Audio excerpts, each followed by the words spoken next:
Сабактын темасы Кусейин Карасаевга 120 жыл. Сабактын максаты билим берүүчүлүк. Окуучулар Кусейин Карасаевтин өмүрү жана кыргыз эли үчүн жазаган ар бир эмгектери менен таанышат.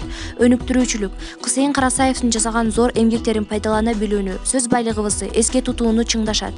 Тарбия берүүчүлүк. Улуу муундан эл үчүн кылган кызматын баалай билүүгө, улуттун баалуулуктарын барктоого ак ниет болууга тарбияланышат. Кусейин Карасаев 1901 жылы 5 январда Ысык көл облусунун Түп районунда жарык дүйнөгө келген. Кусейин Карасаев тилчи, лексикограф жана лексиколог, агартуучу, адабият таануу боюнча окумуштуу, Кыргыз Республикасынын элимине эмгек сиңирген ишмер, Улуттук илимдер академиясынын ардактуу академиги, Касым Тыныстанов атындагы сыйлыктын лауреаты.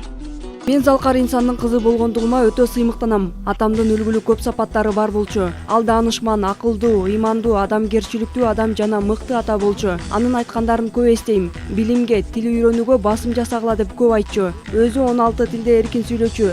Эски араб тилин эң мыкты өздөштүргөн. Бизге да көп окугула, көп тил үйрөнгүлө. Анан эң башкысы адам болгула деп көп айтар эле. 1990 жылы жарык көргөн Камуснама манас сөздүгү эмгегин эпостогу көөнө сөздөргө түшүндүрмө берүүгө арнаган. Камуснама араб, Иран, Кытай, монгол, орус тилдеринен оошуп келген сөздөр жана көнөргөн сөздөр. Эл адабияттын сараатына кирет. Бул өтө булөңдү көлөмдүү дастан эч дүйнөгө болгонуна теңдеши жок.